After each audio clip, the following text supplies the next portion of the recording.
है इनको। एक्चुअली ये होता क्या है, इसकी भाषा क्या होती है, कौन इसको रिकॉर्ड कर सकता है, कब इसको रिकॉर्ड किया जा सकता है, ये सारी चीजें इसमें आती हैं।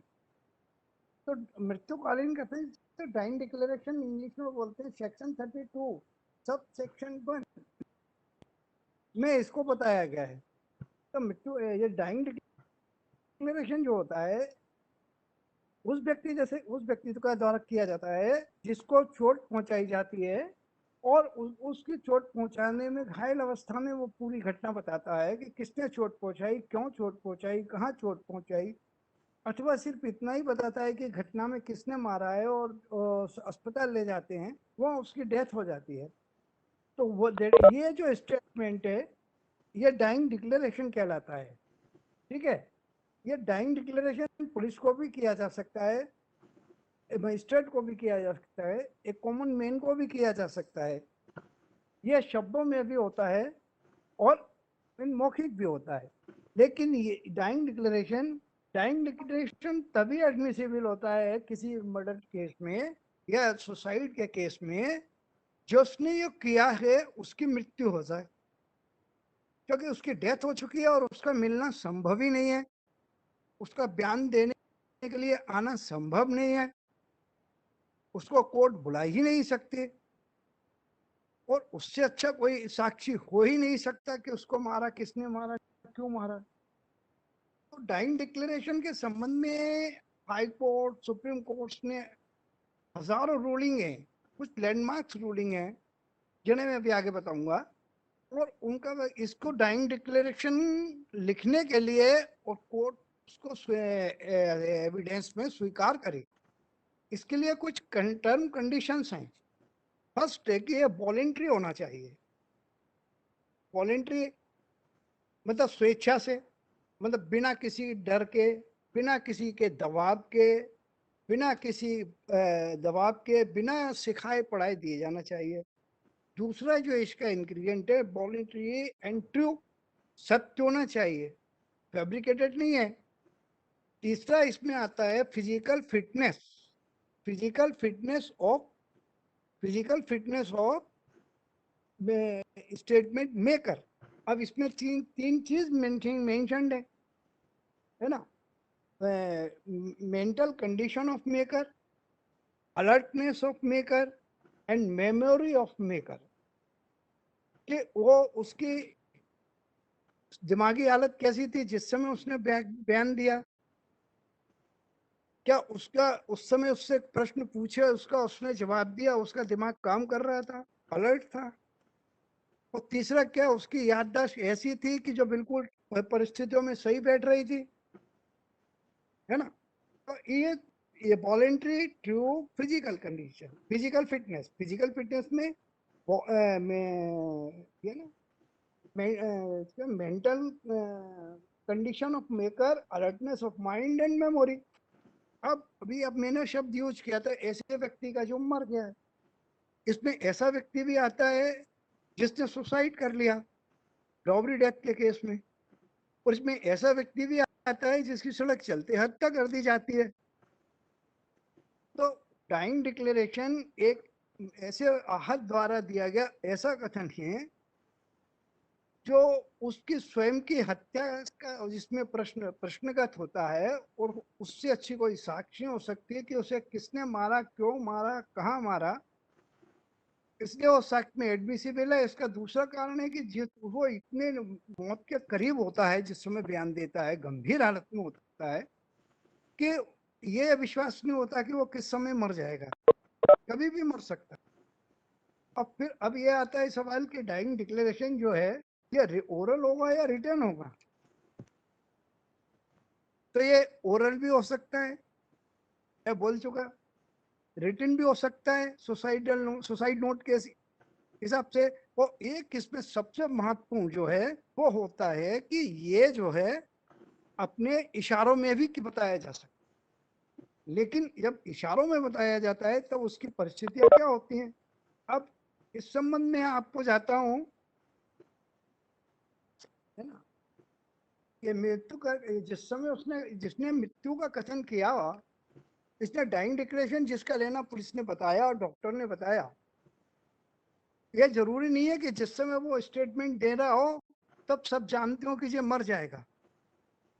मान लीजिए एक घायल अस्पताल में ले गया, उसने एफआईआर लिखाई, और एफआईआर लिखाने के बाद उसे अस्पताल ले गए, किसी को ये नहीं मालूम था कि ये मर जाएगा, पर अनएक्सपेक्टेड वो रास्ते में मर गया, तो उसकी जो एफआईआर है वो डाइंग डिक्लेरेशन मानी जाएगी। ऐसे ही एक पत्नी ने अपने पति के खिलाफ, ये बॉम्बे का केस है, कि रिटर्न में वो दिया आवेदन कि ये कभी मेरी हत्या कर सकता है और ये मुझे बहुत मेंटल और फिजिकल क्रुएल्टी करता है मेरे साथ दहेज के लिए, और उसने पुलिस को दे दिया, और कुछ समय पश्चात, उस दिन कुछ थोड़े समय बाद वो मर गई। तो वहां उसने जो पुलिस को कागज दिया था वो डाइंग डिक्लेरेशन ही उसका माना जाएगा। क्यों? क्योंकि उसके देने के कुछ समय बाद ही उसकी हत्या हो गई, और अपनी हत्या की पति द्वारा हत्या की आशंका पहले ही बता चुकी थी। ठीक है। अब हमारा नेक्स्ट आता है कि अपनी अब हमारे इसमें कुछ केस लॉस में बताता हूँ आपको कि किन किन कंडीशन में। मृतक ने बताया कि उसको ए ने चोटें पहुंचाई और तलवार से मारा है, और उसके सिर में, पेट में बहुत ही ग्रेवियस इंजरी है। उसकी कॉज ऑफ डेथ के लिए डॉक्टर का कहना था कि इससे कॉज ऑफ डेथ हो सकती है, और उसने ये बताया कि मुझे बी ने मारा है। और उसने, मृतक ने बताया कि बी जिसने मेरे पे ऊपर हमला किया उसने 3 महीने पहले सी की भी हत्या की है।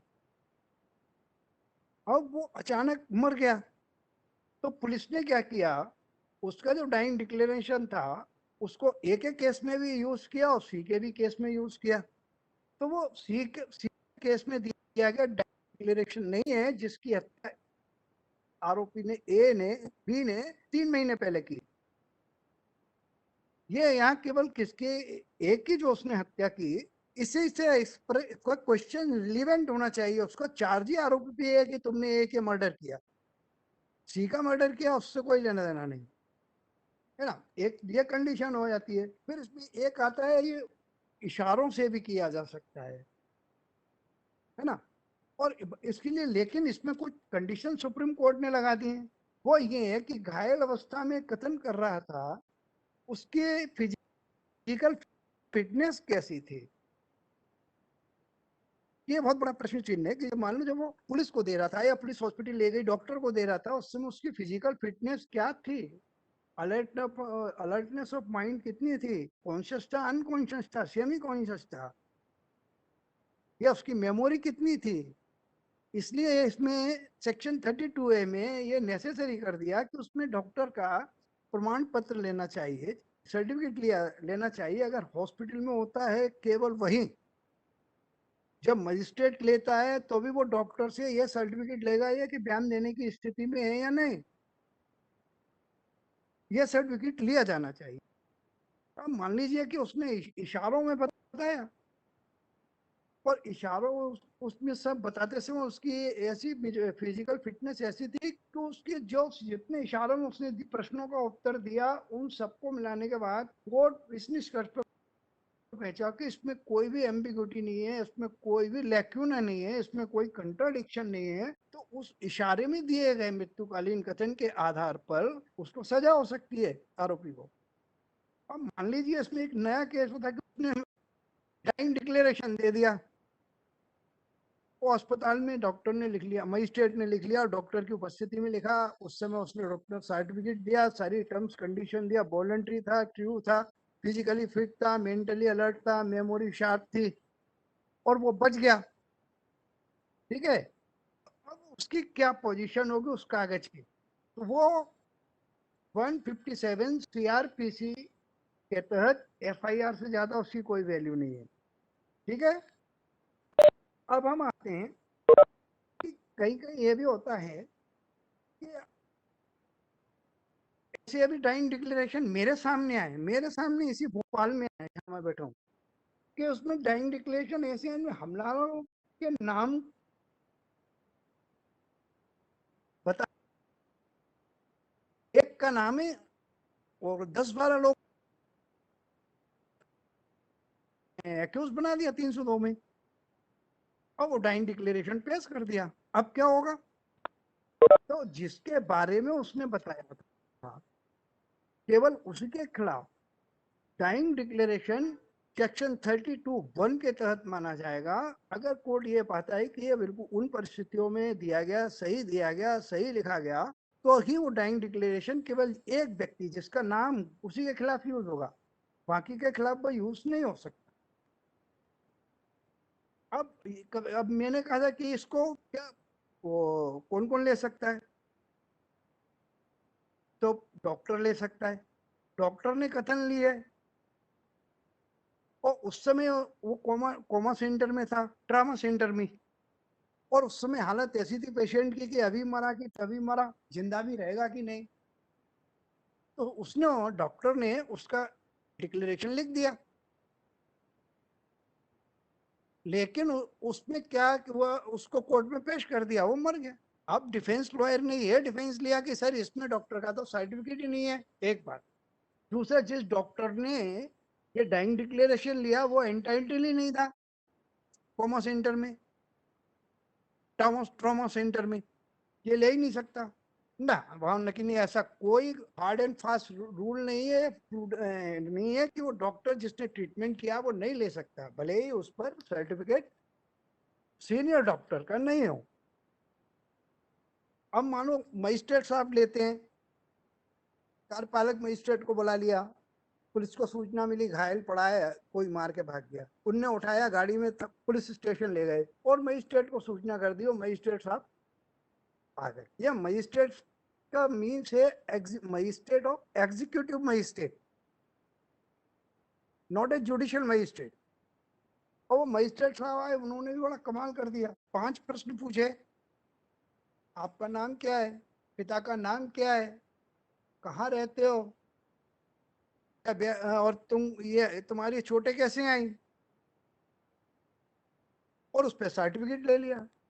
वहां कोर्ट ने ये कहा कि हम देखिए ये डाइंग डिक्लेरेशन हम इसको बिल्कुल नहीं मानते, ये डाइंग डिक्लेरेशन नहीं है, इसके आधार पर दोष सिद्धि नहीं की जा सकती, और ऐसी भी कोई सा प्रोसिक्यूशन पेश नहीं कर पाया था जो एक्यूट के खिलाफ हो, इसलिए उसे बरी कर दिया गया। अब सवाल, अब बहुत महत्वपूर्ण केसेस पे मैं लैंडमार्क जजमेंट पे आ रहा हूं मैं। एक साथ कई है, जब सुप्रीम कोर्ट हाई कोर्ट के कंट्राडिक्शन ओमिशन भी होंगे, डॉक्टर भी होगा तो आईओ भी होगा तो प्राइवेट पर्सन भी होगा तो घर वाले भी होंगे, रिश्तेदार नातेदार भी होंगे, कि जब कोई भी मृत्युकालीन कथन लिया जाता है तो वो अमूमन उसके लिए एग्जीक्यूटिव मजिस्ट्रेट ऑथराइज है। जब वो उसको सूचना मिलती है और वो अस्पताल आता है और डॉक्टर से उस कथन लेता है और डॉक्टर सर्टिफिकेट देता है कि मेंटली फिट है कि नहीं, तो मजिस्ट्रेट कथन लेता है। लेकिन इसमें भी बड़े बड़े लेकुना और बड़े बड़े प्रिंसिपल लेट डाउन किए हैं। एक सबसे इसमें महत्वपूर्ण है कि किंग एम्परर वर्सेस पकाला नारायण स्वामी 1949। इसको हमेशा याद रखना, इसके जो प्रिंसिपल लेट डाउन किए ये भी आगे बताऊंगा, ये बहुत ही लैंडमार्क जजमेंट है ना, बता स्टेट ऑफ उड़ीसा। तो यहाँ ये साबित किया जाना चाहिए इसमें कि उसकी सहमति असहमति के लिए भी यहाँ कोर्ट को भी बाउंड कर दिया, ड्यूटी बाउंड कर दिया। ये जो ड्राइंग डिक्लेरेशन लिया था, कोर्ट को देखना होता है कि हम इसने मृतक मेडिकल रिपोर्ट से कि बेहोशी की हालत में ले गए कि अस्पताल, गवाह कह रहे बेहोशी की हालत में पड़ा था अस्पताल ले गए, और पुलिस ड्राइंग डिक्लेरेशन लगा रही है, डॉक्टर के सर्टिफिकेट है, मजिस्ट्रेट साहब ने लिखा है, तो यहाँ ड्यूटी बाउंड कर दिया कोर्ट को। ठीक है, कोर्ट इतनी इजीली इसको छोड़ नहीं सकता कि उनने पेश किया, आपने मान लिया और आपने आजीवन कारावास दे दिया। तो मजिस्ट्रेट को सारी परिस्थितियों पर विचार करना चाहिए कि वॉलेंट्री क्यों है या नहीं, मेंटली फिजिकल फिटनेस थी कि नहीं थी, अलर्टनेस ऑफ माइंड थी कि नहीं थी, क्या इसकी मेमोरी कितनी थी, है ना। ये इन्होंने बताया है कि सारी परिस्थितियों को मजिस्ट्रेट को ध्यान में रखना चाहिए। इसका लैंडमार्क केस है queen emperor versus Abdullah 1985, volume 7, Allahabad, page 379। अब इसके कई मामलों में क्या होता है कि कई लोग हमला कर देते हैं, 30-40 लोग एक आदमी पे, और वो इतना हो जाता है उसको चोट आती है कि वो अभी मरा कि तभी मरा हो जाता है। ऐसी परिस्थिति में क्या होगा? उन मारने वालों में शामिल था, वो समझ गया कि जब मर गया तो अब जेल जाऊंगा, उसने क्या होना अच्छा बनने को उसको अस्पताल ले गया। अस्पताल ले गया, लेकिन जो जो डिसीज था, उसमें जो घायल था, इंजर्ड था, उसने इशारों में बताया कि हमला करने वालों में ये भी है जो मुझे अस्पताल लाया है। उसके बाद वो मर गया। तो ए के विरुद्ध वो डाइंग डिक्लेरेशन के रूप में माना गया। ये अब इसके अलावा मैं कोर्ट को भी ये भी ड्यूटी बाउंड किया है कि सारी साक्ष्य को एक साथ देखने पर अगर वो ये चाहता है कि तो कोई कंट्राडिक्शन नहीं है, कोई लैक्यूनास नहीं है, कोई ओमिशन नहीं है, और कंट्राडिक्शन अगर है भी तो इतनी ट्रिफिल है कि उसके आधार पर कोई फर्क नहीं पड़ने वाला है, तो न्यायालय को यहाँ ड्यूटी बाउंड कर दिया है। इसी पर है ना, कोई विरोधाभास नहीं है। इसी बात सुदामा वर्सेस किंग एम्पर 1949 3011 उनमें यही कहा है कि इशारों में भी दे सकता है ना। इसी समय इसका एक और महत्वपूर्ण केस है Thakurdas versus state of Himachal Pradesh AIR 1992 CRLJ 2415। उसमें उन्होंने और स्पष्ट कर दिया कि डाइंग डिक्लेरेशन पे कभी भी तभी विचार किया जा सकता है जिसने दिया वो मर गया हो और उसी की मर्डर का ट्रायल आरोपी के ऊपर लगाओ, है ना। और ये भी साबित करना चाहिए, ऐसे ठाकुर दास के केस में हिमाचल हाई कोर्ट ने कहा है कि ये जो ड्राइंग डिक्लेरेशन है ये जो है स्वयं डिसीज्ड का है, किसी का फैब्रिकेटेड नहीं है। इसी प्रकार एक नया केस है कि आने 5 लोग B, C, D और F के खिलाफ पर हमला किया ए पे। ए ने घायल अवस्था में FIR दर्ज करा दी, वो कंप्लीट थी, उसमें कोई भी एम्बिग्यूटी नहीं थी, कोई उसमें कंट्राडिक्शन नहीं था, और किसी को ये आशंका नहीं थी कि ए मर जाएगा। अस्पताल ले जाते ए मर गया। परंतु इसमें एक लैक्यूना पुलिस ने छोड़ दिया कि मृतक का निशानी अंगूठा ना उस पर FIR पे नहीं लिया, और ना ही FIR पे मृतक के सिग्नेचर थे। अब पुलिस ने उसे डाइंग डिक्लेरेशन मानते हुए कोर्ट में पेश कर दी FIR की, यही डाइंग डिक्लेरेशन है और यही FIR है। अब डिफेंस लॉयर ने ये डिफेंस लिया कि ना तो इस पे निशानी अंगूठा है मृतक का, ना सिग्नेचर है, जबकि मृतक तो सिग्नेचर करता था। अब बड़ी विचित्र स्थिति थी कोर्ट के सामने। नीचे वाली कोर्ट ने सजा दे दी, बोले उसके नहीं, ये तो डाइंग डिक्लेरेशन है। हाई कोर्ट ने बरी कर दिया। मैटर सुप्रीम कोर्ट पहुंचा। सुप्रीम कोर्ट ने कहा ना, अगर उसके निशानी अंगूठा नहीं है या सिग्नेचर नहीं है और उसको थाने से सीधा अस्पताल ले जाया जा रहा गया, तो हो सकता है कि उसको इलाज प्राथमिकता थी, उसने घटना का विवरण दे दिया था। अगर निशानी अंगूठा नहीं है तो इस आधार पर आरोपी बरी होने के पात्र नहीं है ना। ये दो केस है, Muniyappan versus state of Madras 1962 supreme court 1252। अब एक और है AMA Rahman versus state of Gujarat AIR 1976 supreme court 1782।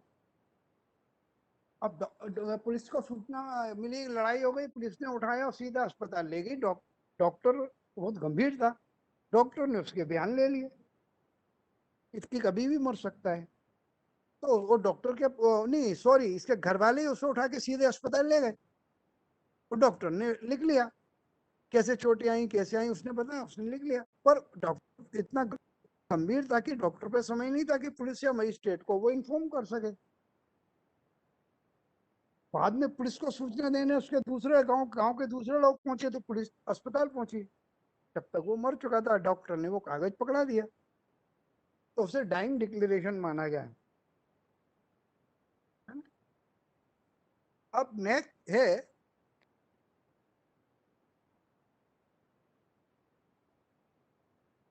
अब इसमें इसका एम्बिट एंड स्कोप आता है क्या, परिस्थिति जन्य साक्ष्य circumstantial evidence section 32 and section 33 evidence act या प्रिंसिपल जो उस सर्कमस्टेंशियल एविडेंस के हैं, क्या वो धारा 32, धारा 33 साक्ष्य विधान पर लागू होते हैं? इसका आंसर है नहीं, इस पे लागू नहीं होते। इसमें Ratan Singh versus state of Himachal Pradesh, AIR 1997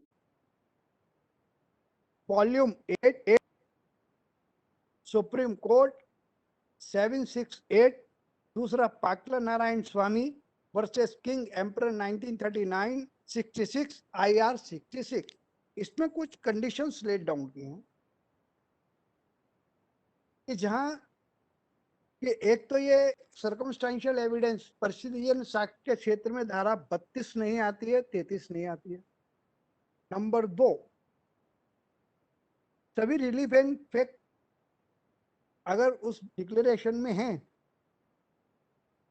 और जो साक्ष्य पेश की गई है और आरोपी पे जो उसकी हत्या का आरोप है, उसका जो कार्य है, दोनों का आपस में संबंध है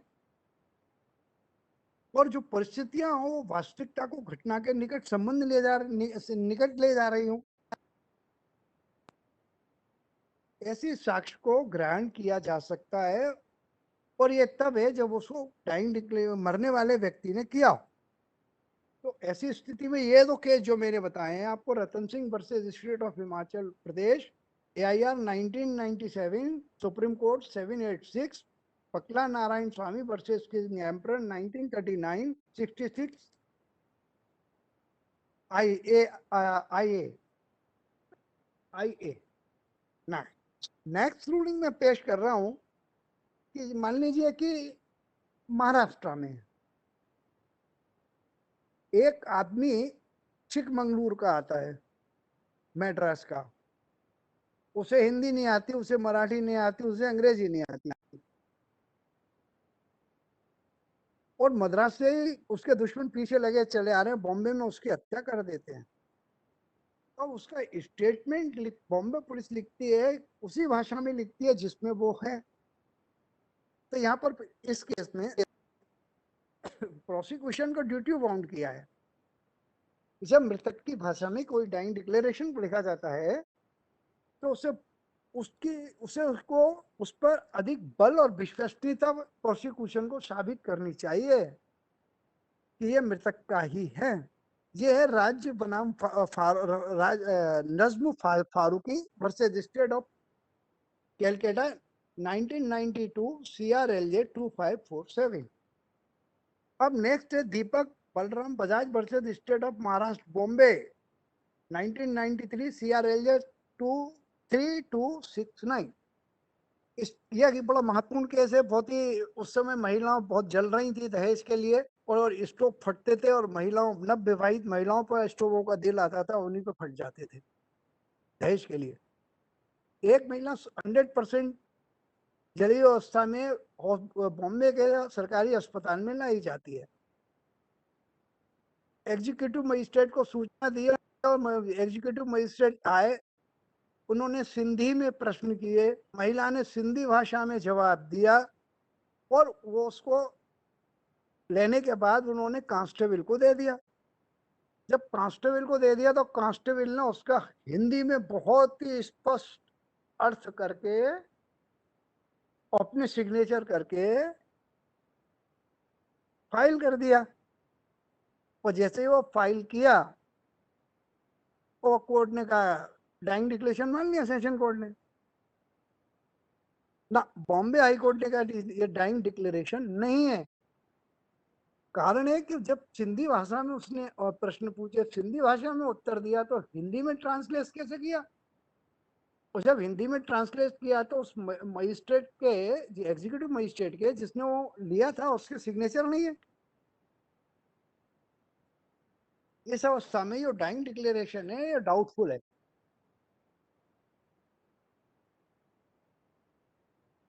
अब इसी प्रकार का डॉक्टर ने लिया, ये भी बड़ा अच्छा केस है। ये पांडियन के नाडर वर्सेस महाराष्ट्र राज्य 1993, पेज 3883।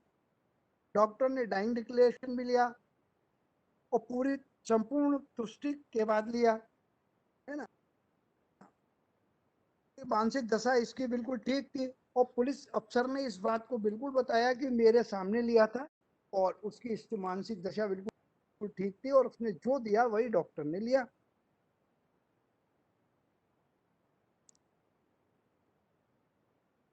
वहां समस्या एक क्वेश्चन था डिफेंस का कि जिस डॉक्टर ने लिया पुलिस ऑफिसर की उपस्थिति लिया, मेंटली वो फिट था, बिल्कुल एब्सोल्युटली राइट है, सारी बातों से सहमत है हम प्रोसिक्यूशन के, पर इस पर डॉक्टर का प्रमाण पत्र तो है नहीं, सर्टिफिकेट जो लिया जाता है वो नहीं है ना, तो वहाँ बॉम्बे हाई कोर्ट ने कहा जरूरी नहीं है।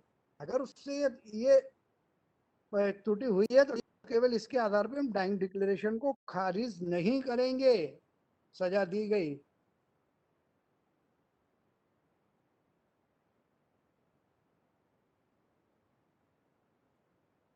ऐसे ही है कि और डीडी मैं बता ही चुका हूँ कि उस पर डाइंग डिक्लेरेशन लेने के लिए और ट्रॉमा सेंटर का डॉक्टर अधिकृत नहीं था और उसने कथन लिया, लेकिन फिर उसे साक्ष्य में ग्राह्य माना गया है। उसके लिए ऐसा नहीं है कि उस पर इतना टाइम नहीं है वो मर जाएगा। मान लिया ड्यूटी डॉक्टर जिसको ऑथराइज कर रखा है वो हो नहीं, ड्यूटी पे नहीं हो या घर हो। अब इसमें एक और है, Neeru Nanhar Nanhar Beg versus state of Orissa, CRLJ 1995 page 2412।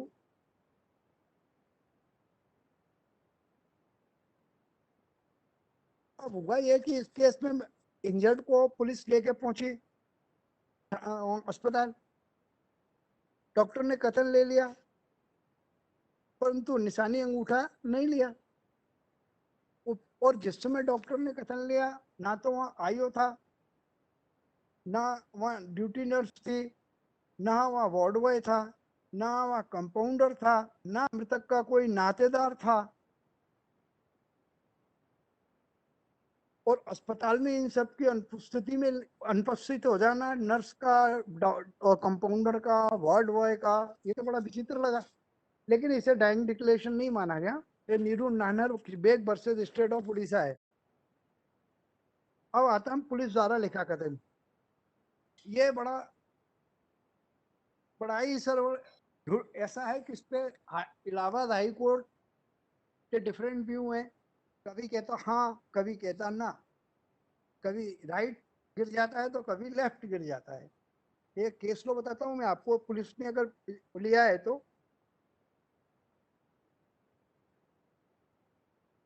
Pyarelal बनाम state of Calcutta, CRLJ 1992 page 2644। Jolaram versus state of Rajasthan 1995 CRLJ page 4057 में ये कहा है सुप्रीम कोर्ट ने कि ये कोई जरूरी नहीं है कि अगर पुलिस अधिकारी ने कथन लिया है तो आप इसको आउटराइट जाके रिएक्ट कर दे कि पुलिस अधिकारी ने कथन लिया इसलिए हम इसको ग्रहण नहीं करते। हम मान लीजिए पुलिस रात को 2 बजे अपना इलाका पॉइंट पे बीट कर रही है, अपनी बीट पे जा रही है, इलाका गश्त कर रही है, उसे एक आदमी घायल अवस्था में मिलता है और उससे फटाफट पूछते हैं, बताते हैं, वो लिख लेता है। उसे फौरन और मोबाइल से सूचना देते हैं थाने कि ऐसे मिला है और उसने ये बयान दिया है, हम मुझे अस्पताल लेके जा रहे हैं। अस्पताल ले जाते हैं, वहाँ डॉक्टर ट्रीटमेंट देता है, उसकी मर जाता है वो। तो क्या वो डाइंग डिक्लेरेशन होगा या नहीं होगा?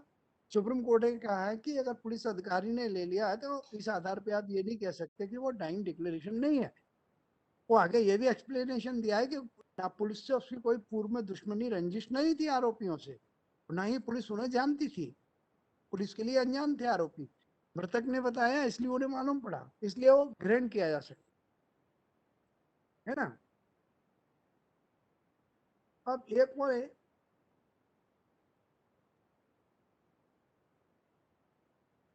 पुलिस ने कथन ले लिया और अस्पताल भेज दिया और आईओ साहब अपने पास रखे रहे उस कागज को, और 2 दिन बाद कहते कि ये कागज मृतक का बयान है। और उसे उस जिसने लिखा उस वक्त थाने पे भी जाके नहीं दिया, डॉक्टर को भी नहीं भेजा, मजिस्ट्रेट को भी नहीं भेजा। तो इसको डाउटफुल माना गया। Kalavati Kalavati versus state of Rajasthan, CRLJ 1994 high court.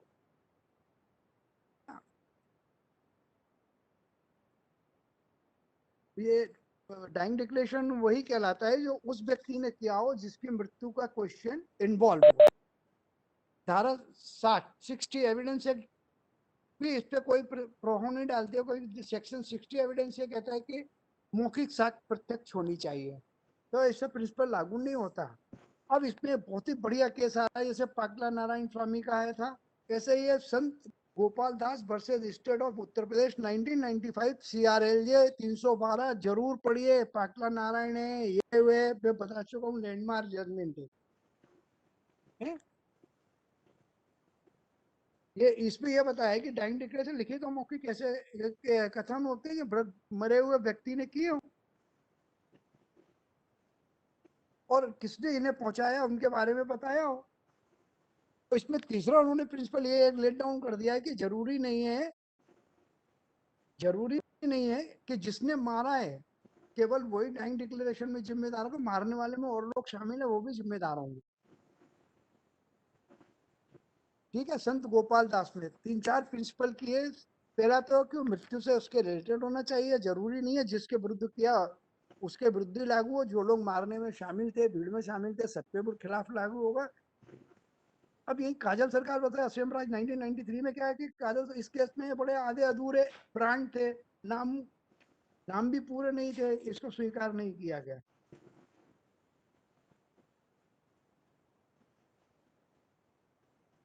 अब मान लीजिए मैंने कहा कि क्या कोई कॉमन मैन ले सकता है, एक आदमी, मैं ही मान लीजिए अभिषेक, तो आप ही जा रहे हो कहीं, आपने एक आदमी को घायल अवस्था में दिया, अपना मोबाइल हटाया, 100 डायल किया और बता दिया कि एक आदमी पड़ा है, इसके सिर पे बहुत गंभीर चोटें हैं, और आप चले गए और उस आदमी को पुलिस आई और सीधे अस्पताल ले गई, तो क्या ये डाइंग डिक्लेरेशन होगा? कॉमन मैन को मृतक द्वारा बताया गया कथन? नहीं, ये डाइंग डिक्लेरेशन नहीं आएगा, इस श्रेणी में नहीं आएगा। ये Lav Kishore Bakati Lav Kishore versus state of Andhra Pradesh 1997 page 285। अब मैं बिल्कुल एंड पर ही हूँ। पुलिस ने अगर कथन लिख लिया और पुलिस कथन जैसा कि गलतियां करते हैं नोइंगली या अननोइंगली अपने पास रखे रहे, डॉक्टर को दिया नहीं, चार्जशीट फाइल कर दी, चार्जशीट में कॉपी नहीं है, एक्यूज्ड को दिया नहीं है, आईओ बयान देने आए और सीधा एकदम सरप्राइजली उसको पेश कर दिया, तो ये डाइंग डिक्लेरेशन एक्सेप्टेबल नहीं है। अब कस्टोडियल डेथ क्या हो जाती है, वह कस्टोडियल डेथ में कोई सामान्य कॉमन मैन जा नहीं सकता है थाने में। ऐसे ही एक केस है बहुत महत्वपूर्ण है ये, सुनील विश्वास versus state of Calcutta 1990 CRLJ law 2093।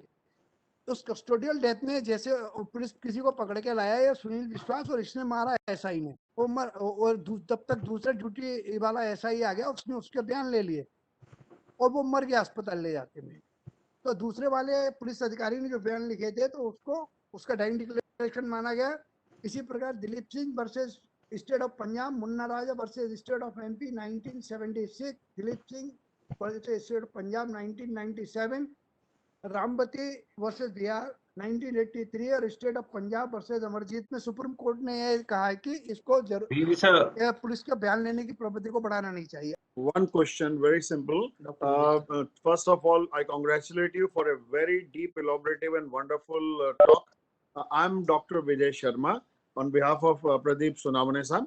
The question to Vishwanath Sharma is that a lady, habitual lady, of creating a scene of suicide, robbed her husband with the TIC-20, then with the sleep medicine, one businessman, then again threatened one doctor with the sleep medicine and suicide threat and CDs with the corrupt media yellow journalist.